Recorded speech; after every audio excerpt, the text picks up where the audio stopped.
찬송가 594장입니다.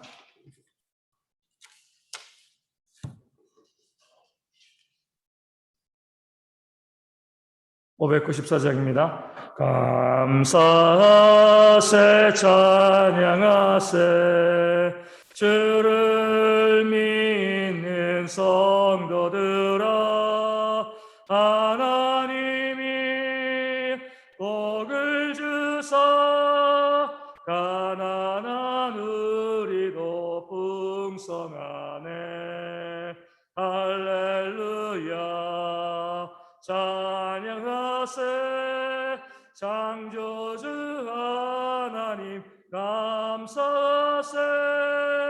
오곡백과가 풍성하니 하나님께 감사하세. 감사하세 찬양하세 속죄받은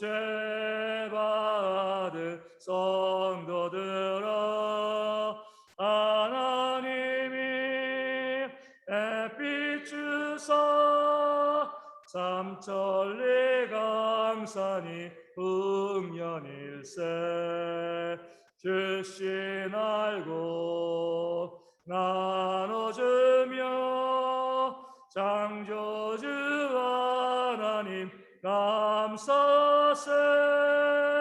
오곡백과가 풍성하니 하나님께 감사하세.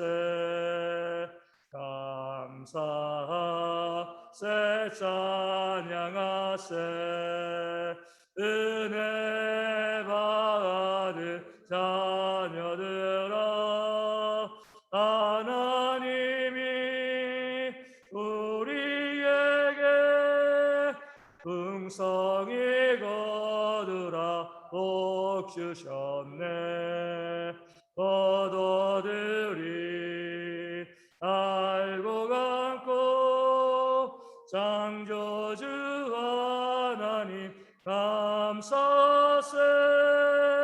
오곡백과가 풍성하니 하나님께 감사하세. 아멘. 사도신경으로 우리의 신앙을 함께 고백합니다. 나는 전능하신 아버지 하나님 천지의 창조주를 믿습니다. 나는 그의 위대하신 아들 우리 주 예수 그리스도를 믿습니다. 그는 성령으로 잉태되어 동정녀 마리아에게서 나시고 본디오 빌라도에게 고난을 받아 십자가에 못 박혀 죽으시고 장사된 지 사흘 만에 죽은 자 가운데서 다시 살아나셨으며 하늘에 오르시어 전능하신 아버지 하나님 우편에 앉아 계시다가 거기로부터 살아있는 자와 죽은 자를 심판하러 오십니다. 나는 성령을 믿으며 거룩한 공교회와 성도의 교제와 죄를 용서받는 것과 몸의 부활과 영생을 믿습니다. 아멘. 욥기 42장 16절과 17절 말씀입니다. 욥기 42장 16절과 17절 말씀입니다. 제 말씀을 읽어드리겠습니다. 그 후에 욥이 140년을 살며 아들과 손자 4대를 보았고 욥이 늙어 나이가 차서 죽었더라. 아멘. 고난을 받고 난 다음에 하나님의 긍휼과 자비하심으로 인하여서 욥에게는 갑절의 복이 주어졌습니다. 우리 어제 말씀드린 것처럼 그 갑절의 복이 주어지되 우리 12절에 여호와께서 욥의 말년에라고 이야기했어요. 마지막 때죠. 우리 지금 나이 많았을 때입니다. 그럴 때 욥에게 우리 갑절의 복을 주셨습니다. 그래서 모든 재산은 2배로 늘고요. 또 잃어버렸던 모든 자녀 아들 7과 딸 3은 그대로 다 회복되었습니다. 그런 은혜를 욥이 받았는데 이 모든 재산의 회복과 그 아들과 딸의 그 복을 받기 위해서 또 욥이 얼마나 많이 애쓰고 노력했겠습니까? 단시간에 이루어진 것이 아니죠. 우리 하나님이 은혜 주시지만 순식간에 뚝 떨어진 것이 아니라 오랜 시간 애쓰고 수고하며 그 복을 받게 되어진 그런 욥의 모습을 우리가 성경을 통해서 보게 되었습니다. 우리가 이렇게 생각할 수 있죠. 말년에 그 복을 받았다, 이 갑절의 복을 받았다라고 했을 때 아쉬운 게 있습니다. 뭐가 아쉬워요? 말년에 받은 거잖아요. 열심히 하나님 앞에서 헌신하고 또 충성하고 또 하나님 주신 복을 받아가지고 잃어버렸던 모든 재산 2배로 회복되어지고요. 또 죽었던 자녀들 또 다시 결혼해서 또 아들 7과 딸 3을 낳을 때까지 얼마나 많은 시간이 걸렸겠습니까? 그러니까 사람들이 보기에는요, 그가 모든 것들이 회복된 그런 복을 받은 나이가 말년이 맞아요. 인생의 거의 마지막 때가 되어집니다. 그러면 아쉬운 거죠. 제가 알고 있는 분 중에 그런 분이 있습니다. 우리 몇 번 말씀드린 것 같은데 열심히 일하셨어요. 일하시고 난 다음에 정년퇴직하고 이제 아내와 더불어서 좀 이제 행복하게 또 여행도 하면서 그런 삶을 살아야지. 그리고 정년퇴직을 했습니다. 정년퇴직한 그 해에 아내가 암에 걸려서 소천했어요. 뭔가 누려보려고 하는데 그동안 많이 애쓰고 수고했으니까 이제 좀 뭔가 좀 누려봐야지 이런 마음을 갖는데 그 생명이 끝나면은요, 그 애쓰고 수고해서 또 얻은 것들이 의미가 없어지는 거죠. 욥의 경우도 마찬가지입니다. 그 모든 재산의 회복과 그 자녀들의 회복의 그런 역사가 욥에게 있었지만 말년에 그것이 되어졌을 때 사람들이 봤을 때 안타까운 거예요. 내가 저렇게 열심히 또 그 고난을 이기고 애쓰고 수고하고 이제 좀 먹고 살만해지니까 이제 세상 떠나갈 그런 나이가 되었네. 우리 학자들이 이야기하기로는 욥이 고난을 받을 때가 한 70세 정도 이렇게 되었다라고 합니다. 그럼 70세 이후에 욥이 그 당시는 오래 살았으니까요. 요즘과 달리 좀 더 오래 살았으니까 70세 이후에 욥이 모든 것을 회복하기까지 적어도 3, 40년은 걸렸을 거예요. 사람들이 보기에는 인생 말년이죠. 그렇게 수고하고 했어가지고 모든 것 다 회복하고 자녀들도 다 이 건강하게 다 잘 자라고 있는데 이제는 갈 때가 되었구나. 참 안타깝다.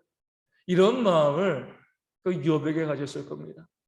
그랬을 때 하나님께서는요, 아주 특별한 방법으로 욥의 삶의 은혜를 도와주셨습니다. 오늘 말씀이 뭐라고 했어요? 그 후에 욥이 140년을 살았다라고 이야기하고 있습니다. 그 후에는요, 이 욥이 고난을 받기 시작하고 또 회복되어지기 시작한 그 이후를 의미합니다.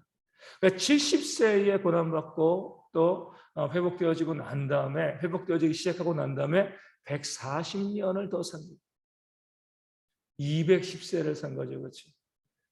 모든 것들이 회복되어지기 한 3, 40년 걸렸다라고 하면요. 그것을 몇 년간 누린 거예요? 100년간 누리게 되어진 겁니다. 다시 말씀드리지만 우리 성경의 이 시대에는요. 200살 이상 살던 그런 많이 살면 그런 시대였기 때문에 아니 어떻게 그렇게 살아? 이렇게 말씀하실 게 없어요. 어찌되었건 그 당시 사람들도 100세가 넘으면 말년이다라고 생각을 했습니다. 그런데 하나님께서 그 말년에 그 욥에게 주신 그 은혜를 계속 누리는 그런 역사를 그에게 선물로 주신 거죠. 그리하여서 아들과 손자 4대를 보았습니다. 우리 4대 볼 수 있나요? 요즘 다 결혼도 늦게 하고 그러니까 4대 보는 거 쉽지 않습니다. 그 당시도 마찬가지였겠죠. 특별히 욥은 늦게 시작을 했잖아요. 그 아들들이 죽지 아니하였으면 딸들이 죽지 아니했으면 4대 보는 거 어렵지 않았겠지만 그 고난과 어려움 가운데 모든 자녀들이 죽고 난 다음에 다시 결혼해서 그 자녀들이 낳고 또 장성하여 또 결혼하여서 또 자녀 낳고 또 그 자녀들 장성하여 또 그 자녀들 낳고 오랜 시간에 걸쳐서 하나님께서 그 모든 것을 보고 누릴 수 있도록 욥의 생명을 연장시켜 주신 겁니다. 그리하여서 우리 마지막 절에 욥이 늙어서 나이가 차서 죽었다. 이게 바로 하나님께서 그에게 주신 은혜와 복, 이 감사의 제목이 되어집니다. 나이가 차서 죽은 거죠, 그렇죠? 죽을 때가 되어서 죽은 겁니다. 어떤 사고나 어떤 질병이나 문제가 없이 자연히 하나님께서 주신 그 생명의 수완을 다하고 하나님 품으로 돌아가는 그런 복을 욥은 받아 누리게 되었습니다. 참 감사한 그런 인생이 되어집니다. 오늘 우리도 마찬가지입니다. 하나님의 복은요, 우리가 이 땅에서 주신 그 복을 받는 것에 그치지 않습니다. 복을 받는 거 중요합니다. 감사한 일이죠. 하지만 복을 받고서 그것을 누리지 못하면 그게 무슨 복이 되겠습니까? 어리석은 부자는요, 그의 많은 소출을 가지고요, 창고를 더 짓겠다. 이렇게 많은 소출이 있으니까 내가 평생을 먹고 살 수 있겠다. 떵떵거리며 아주 이 만족한 눈으로 그 모든 재물을 바라보았습니다. 근데 하나님께서 뭐라고 말씀하신 거예요? 어리석은 자요, 내가 오늘 내 생명을 취하여 가면 이것이 누구의 것이 되겠느냐? 많은 것을 받았지만 누리지 못하면은요, 그것을 받았다라고 이야기할 수가 없습니다.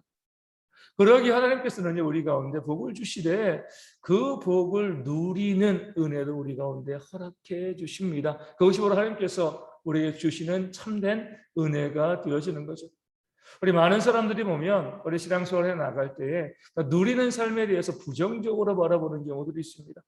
믿는 사람들은 고생해야 돼, 우리 헌신해야 돼. 물론 우리 헌신하고 수고하고요, 또 고난의 삶을 살아가야 됩니다. 하지만 우리가 그런 와중에도 우리에게 주시는 하나님의 복을 누리는 것 잘못된 것이 아니죠. 하나님께서는 우리의 참된 아버지로서 자녀들이 이 땅에서 그 삶을 누리면서 또 그것을 가지고 이웃을 돕고 섬기고 헌신하는 그 삶을 살아가는 것을 하나님께서 우리 가운데 원하시고 바라시는 거예요. 앞서 말씀드린 것처럼 어떤 분들은 나는 하나도 누리지 못하고 나는 지극히 가난하고 지극히 힘들고 어렵게 살아가면서 이웃들에게 모든 건 다 퍼다주면 그것이 좋은 신앙이다, 이렇게 생각하는데 그러지 않습니다. 우리 주기도문에서도요, 무엇을 구하라 그랬어요? 일용할 양식. 내가 마땅히 누려야 될 일용할 양식을 내가 누리는 것 자체를 하나님께서 부정하지 않으십니다. 하나님의 자녀이기 때문에 우리가 그 삶에서 필요한 것을 누리게끔 하시는 거죠.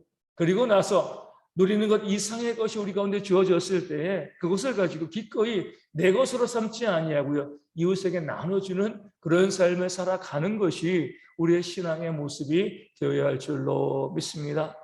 저도 예루살렘 교회에서도 각각 집과 밭을 팔아서 교회에 헌금하고 교회는 각자의 필요를 따라서 나누어 주었습니다. 그럴 때 내가 살고 있는 집과 밭 다 판 게 아니죠. 내 살 집은 있어야죠. 내가 일할 터전은 있고요. 또 그 이상의 것이 내게 주어졌을 때 그것을 내가 가지고 있기보다는 지금 팔아서 어려운 이웃들에게 나눠주는 것, 이것이 바로 하나님께서 원하시는 뜻임을 알고요, 집과 밭을 팔아서 교회 사도들의 발 앞에 두었던 것입니다. 하나님께서는요, 결코 우리에게 주신 그 삶, 이 인생을요, 비참하고 아주 힘들고 어렵게 살아가도록 그렇게 우리를 인도하시지 않습니다. 늘 감사함으로 기쁨으로 주신 모든 것, 우리 건강도, 우리 생명의 수완도요, 우리 물질도, 우리 삶의 모든 환경도, 우리 가정도, 자녀도, 이 모든 것을 누릴 수 있기를 바라는 것, 이것이 바로 하나님께서 우리에게 주시는 그 복과 은혜가 되어집니다. 우리 생명도 마찬가지예요. 우리 많은 사람들이 빨리 하나님 품으로 가야지, 이렇게 이제 이야기합니다. 그러니까 우리가 하나님 빨리 내 생명을 취하여서 하나님 품으로 데려가 주세요, 이렇게 이야기하는 것도 뭐예요? 하나님 앞에서 온전치 못한 겁니다. 생명은 하나님의 것이잖아요. 젊거나 나이 들거나 언제든지 오라고 하시면 아멘하고 가면 되는 겁니다. 내가 그 생명에 대해서 이렇게 저렇게 우리가 이야기하고 하나님 이렇게 해주세요, 저렇게 해주세요라고 이야기할 이유들이 없는 겁니다. 성경은요, 우리 가운데 이 장수를 복으로 봅니다. 하나님께서 장수를 부정하지 않았어요. 제5경에서 내 부모를 공경하라, 그럼 내가 땅에서 잘되고 장수할 것이다 라고 말씀했습니다. 하나님께서 우리 가운데 주신 그 복이죠. 물론 이 장수는요, 그냥 생명만 끈질기게 유지해 나가는 것이 아니라 무병장수한 거죠. 크게 아프지 아니하고 건강에 내 몸대로 움직이며 살아가는 그런 장수. 왜냐하면 그런 몸을 통하여서 하나님께서 주신 그 복을 누리고요, 끝까지 기도하면서 하나님과 교회를 섬길 수 있기 때문에 그렇습니다.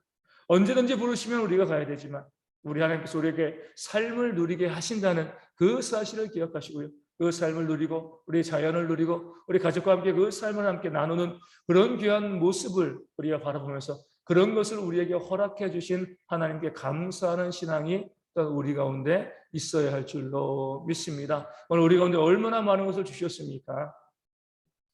먼저 그것에 감사하셔야 돼요. 그것을 누릴 수 있는 지혜가 우리 가운데 있어야 됩니다. 그리고 난 다음에 우리가 우리의 이웃들을 돌아보면서 그들에게 우리의 것을 기꺼이 나눠주는 그런 은혜가 풍성한 우리 추수감사절 되어지도록 우리 함께 이 아침에 하나님께 기도하기를 소망합니다. 우리 가운데 여전히 질병으로 힘들어하는 성도들이 있습니다. 하지만 하나님께서 그 모든 질병을 깨끗이 낫게 하시고 더 건강하게 인도하실 줄로 믿습니다. 우리 전문지학수 집사님, 우리 조수록 전도사님, 또 이현희 전도사님, 우리 박명성 사모님, 또 그 외에 우리 크고 작은 질병으로 또 힘들어하고 아파하는 성도님들이 있습니다. 위하여 기도하여 주시고요. 오늘 감사절인데 우리 모든 성도들이 하나님의 역사를 경험하고 감사로 주님께 나오는 신앙이 우리 모두 가운데 풍성히 있도록 위하여 기도하여 주시고, 우리 대형교회가 이 감사절을 맞이해서 모든 성도들이 감사를 회복해 나가고요. 더 감사를 고백하며 무엇보다도 우리가 가지고 있는 것을 가지고 어려운 이웃들을 돕고 섬김을 통해서 그 감사를 더 풍성하게 채워가는 교회가 되어줄 수 있도록 올 주일의 예배와 모든 모임을 위해서도 우리 함께 기도하도록 하겠습니다.